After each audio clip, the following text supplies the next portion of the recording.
Radio Malaysia, Traxx FM, 11:15 a.m. on the clock on Traxx Momentum. Kong, you, as always, with you during this hour of the program. It's Conservation Tuesday. It's time for us to explore another aspect, actually, on conserving and preserving the environment and much, much more. Sustainability is the topic of today. And I am currently speaking to, on the phone, Nisha, who is... Miss Firdaus Nisha, actually, who is the Sustainability Facilitator, from the Ecocentric Transition, a group of people raising awareness on daily sustainable practices and environmental learning within our community. Nisha, are you there? Hi, yes, I am. Hi, good morning. How are you? Not too bad. Excellent, okay. I take that as a very positive answer. And Ecocentric, I understand, is a new member of the group of a coalition members called MENGO, which is the Malaysian environmental NGOs.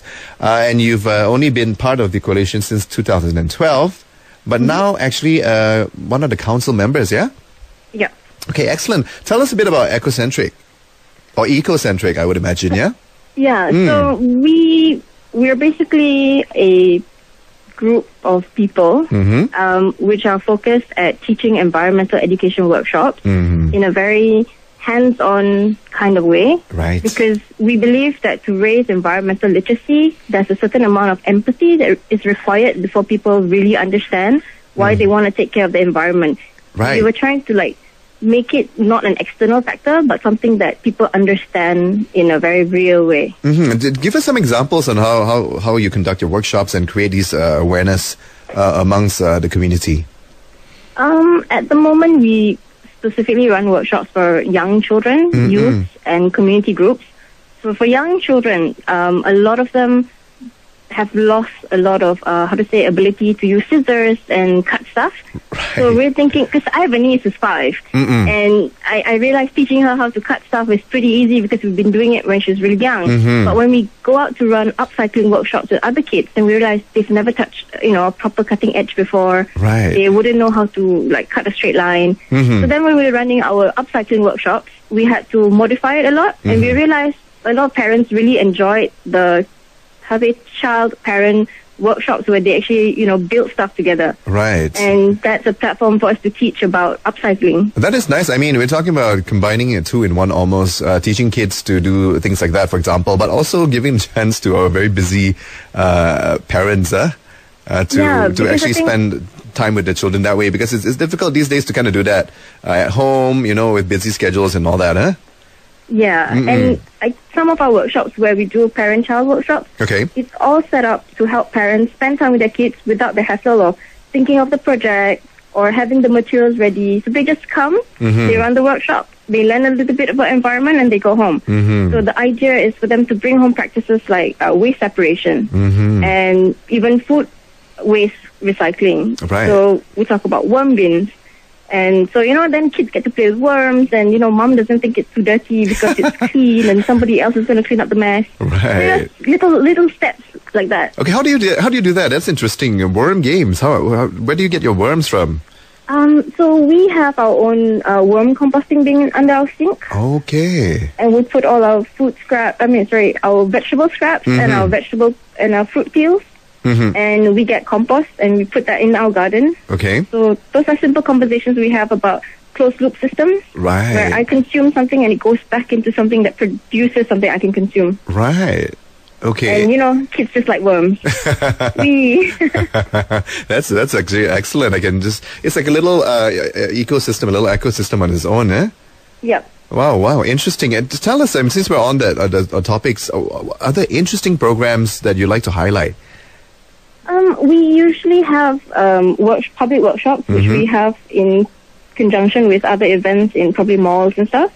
But we also customize and deliver modules and programs for people who invite us in, either homeschool groups or international schools or local schools. Right.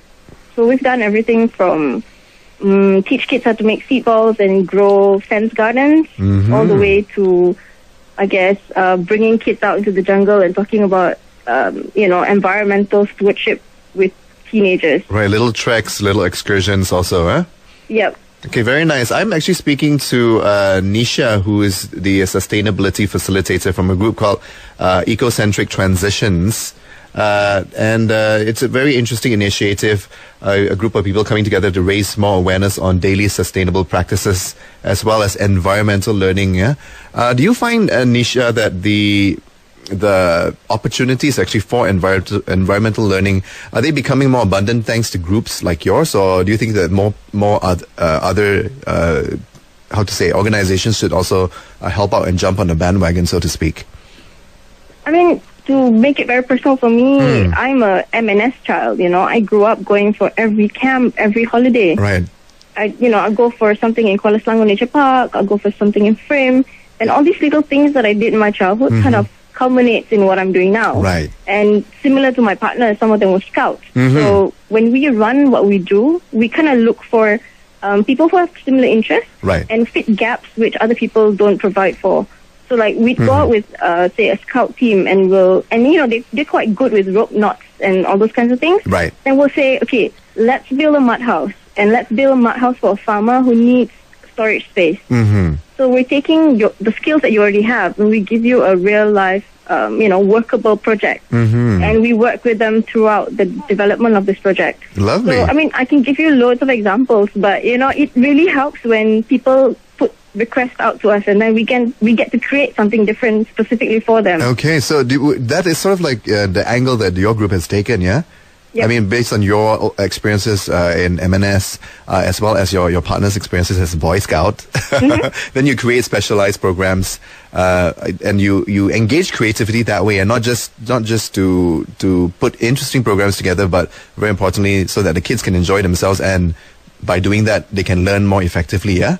Yeah, because I feel if it's just an environmental program where I'm talking and you're listening, kids tend to cut off because that's what school is. That's what tuition is. That's what, most things are like today. And being distracted with things like video games and, other stuff. I know a lot of kids don't get enough sun, So just giving them something that they can work on, and there's something physical that they accomplish at the end of the day. Right.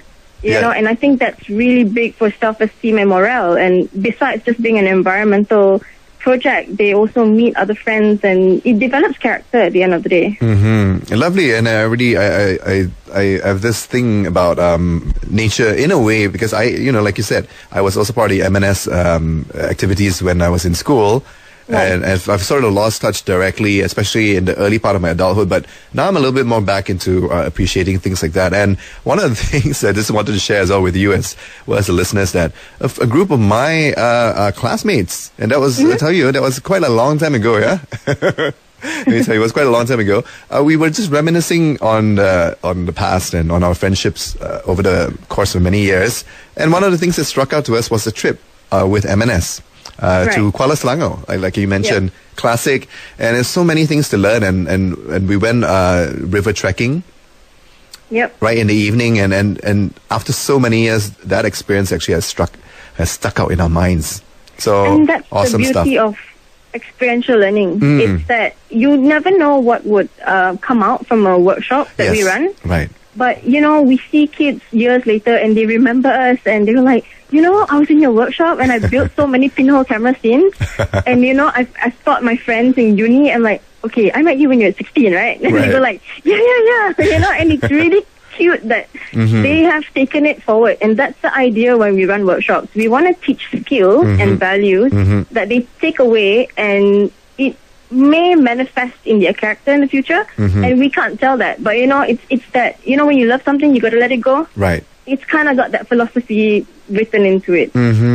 Okay, lovely. Right. I'm speaking to Firdaus Nisha, who is the sustainability facilitator from a group called Ecocentric Transitions. More with Nisha after this quick song break. Yeah. So stay on the line. Okay. And this is a bit of a Uncle Cracker with a tune called Smile, right here on Radio Malaysia Traxx FM's Traxx Momentum. Hey, we're back on Traxx Momentum's interview of the day on Conservation Tuesday. And joining me on the phone right now is Firdaus Nisha, who is the sustainability facilitator from a group called Ecocentric Transitions. Yeah, let's have Nisha actually maybe just reintroduce the group to us for the listeners who are only tuning in right now. Nisha. Right. Okay. So when we started out, we wanted to call ourselves something which didn't have the word eco, but then we went with ecocentric transitions because ecocentric because eccentric, fun, interesting, Right. environment. Yes. Transition because we don't have the solution and we don't know what's the end game. Mm-hmm. We know that we need to keep transitioning to be better, parts of the planet, 'Cause Right. a lot of the things that the human impacts on the planet, and the planet's finite. So whatever you do, if you don't understand the way the system works, or you're just harvesting stuff from the planet and you're not putting it back in, then it deteriorates it in a very unrecoverable way. Right. Go ahead. And we didn't want to go on the the very sad and boring way of don't do this, don't do that. So let's look up ways we can live life in a very low impact kind of way. Right, and I like that the combination of the word, eco and eccentric. That sort of summarizes what you do. But I think it's very novel and certainly very interesting, especially for the young ones. Yeah, tell us. I mean, I understand that two of you started this, and is it just in terms of manpower? Is it just the two of you at the moment? We fluctuate. We started with just me and Lyman. Okay. It was an idea about 4 years ago, and we actually started running workshops 3 years ago. And since then, we've always had people who freelance or did some outsource work with us. Right. And now we've got volunteers and interns who are with us like every other day or like for 3 months in a go, and that's really helped us scale what we're doing. Lovely. But yeah, we still need to get to a point where we can hire more people, and because we're Right. small, we're a social enterprise. Right. And the reason why we're a social enterprise is because when we started off, we had a lot of very specific values that we wanted to deliver in our content and the way we deliver what we do. So we were told quite recently, maybe about a year ago, that the model you're functioning on is called social enterprise. Right. So that's something that we learned along the way. Right. Okay. And so you guys, Ecocentric Transitions, is a new member of the Malaysian Environmental Group organization called MENGO, and now a council member. So congratulations on that. And we were speaking a lot about activities for kids, involving family, involving parents, for the entire family. That is your target audience, yeah, essentially? Actually, we go across the board. We've even run corporate programs like Tea Talks, where we talk about what is climate change, what does it mean. So we debunk some myths. We even go out and help people, so instead of running a plant a tree campaign, we run CSR programs in charity homes, and a company would sponsor, like, say, a couple of workshops, and their staff can actually participate in the delivery of the workshops. So, and we also do cross-subsidization programs where we would charge a premium for some of the workshops, and the excess funds would go to running a free workshop in the charity home. Right. So it really depends who the clients are. And I think that's the uniqueness of being a small organization. You don't have to run it through so many layers, and you already kind of know how like you and your partner work. That's essentially very important. Now, how would one approach you? I mean, walk us through the process, because it seems, it is very catered to the client, as you said. So what do? They contact you, and it really then depends on the type of client, the type of company, and the scope of the workshop that they want to do, yeah? Yeah, so the easiest way to put it is drop us an email at Ecocentric Transitions with an S. With an S. At gmail.com. And tell us a bit about what you're looking at, and we'll be happy to catch up with you and figure something out. Because for us, we do everything from community gardens in my backyard. I'm in TPDI, and we have a community garden. So we have everything from those kinds of assistance, where we help communities and residents associations, all the way to programs that we can run. Including corporate type programs, like you said, Tea Talks and things like that. So it depends on the client, and the budget will be a big part of the consideration. So that's a sliding scale. Okay. How do listeners, I mean, we talk about clients crafting or needing to work with you guys on crafting specific programs. But what about people who just want to get involved in some of the more public activities that you do? How do they do that? So for us, we tend to be at festivals. We're at Eco Film Festival. We're at Urbanscapes. We're at Georgetown Festival. Right. So we follow the 3 main festivals, and we've been with them for maybe, with Eco Film Festival, 5 years. So usually they would come up with a poster of our program, and we would just repost it on our Facebook page as an event. Right. So yeah, look at our Facebook page, same name, and we usually have programs and posters and all sorts of funny things that you can read about and stuff. And yeah, mostly on Facebook we'll have the public program. Nice. And any particular program that you like to highlight that's upcoming? The big one will be the Pinhole Camera Project in Georgetown. Okay, tell us the more. Festival in August. Yeah. That's happening in August. It's happening in August. We will be out there to run a program where we get students with Teach for Malaysia fellows, and the students will be all from Penang. We run through a 3-day workshop with them where they build pinhole cameras, they go out and they visit the Professional Photographers exhibition, which is part of Obscura Festival, and then they come on back and they build street exhibition cameras where you can actually walk right in and look at it. So this is the 2nd year we're running it, and at the end of the week, the participants teach the public how to make pinhole cameras. Right. So the students now become the teachers, and they host the exhibition. And at the end of the whole process, we send the cameras back to their schools.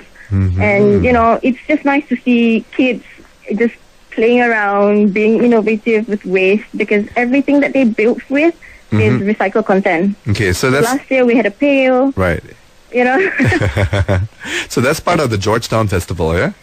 Yes, Obscura is at Georgetown Festival. Very nice. I can't remember how to build a pinhole camera. I'm very sure I built a few in my Like youth. magic. Okay, I'm actually speaking to Firdaus Nisha, who's the sustainability facilitator from Ecocentric Transitions, a group that plans to raise more awareness on daily sustainable practice and, of course, environmental learning, which is awesome stuff. I applaud the initiatives that you guys are doing as a social enterprise. And just to cap off the interview, Nisha, what would you like to say to our listeners in terms of getting them to be more involved in activities like this? And what is your own personal hope? If let's say, what would you like people like me and the listeners to know about the environment that we could be misunderstanding? That could be misunderstanding. Yeah. Let's look at it this way. Environmental quality is a direct reflection of social equity. Okay, could you explain that in... Yeah.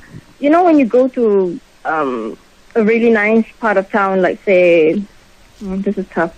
Okay, let's say you go to Kuantan, okay? You go to the city of Kuantan, and you have lunch at a little roadside shop, and you see a hornbill fly overhead. That's amazing, right?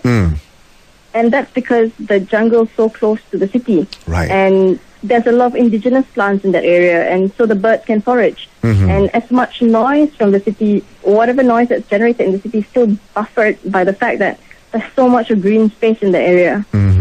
So, and social equity in the sense that people can still harvest forest goods from there. Photographers can take good pictures. There's good water quality in the area. And I'm not being specific about Kuantan, but in any small town that you go in, where there's this beautiful merge of human existence and natural landscape. And I think those places, you don't really find people who are suffering from surviving. Right. And I think in the city, we've lost a lot of that capacity. We don't have places that we can, run to and just take a fiver and, just chill in the serenity of the forest. And, we all live in KL city center. And if you just go 40 minutes out and you go to Gombak, it's amazing out there. It is, yes. Clean river. But, if you look at it and you look at places like Masjid Jamek, it's a river. Which looks like a longkang, a really big longkang. And when people say, like, hey, monkeys are following the river, why are the monkeys in the city? But you know what? They've got indigenous intelligence that says if you stick close to the river, you'll find food. Right. And then we think it's animal encroachment onto human space, but it's actually not. Yeah, it's a really big conversation to have. Indeed, and I think maybe we should have you on talking about just that aspect of it. Because, even in the areas that you live, I live pretty close to where you are. And, we've got the similar situation, yeah? We've got lots of indigenous birds all the time. And it's amazing to suddenly see this one species. I don't really know how to identify them, but I'm like, oh, okay, this is not a regular, urban crow or whatever. It's some beautiful species of bird. People forget that birds migrate, That's right. So at certain times of the year, you see like all sorts of funny looking shaped birds hanging around the area. Yeah. Awesome stuff. Okay, well, keep up the great work, and it was a pleasure talking today, Nisha. Thanks so much for having us. And good luck with all your other activities, and say hello to your partner as well. Yeah, he's here. He's smiling. Okay, excellent.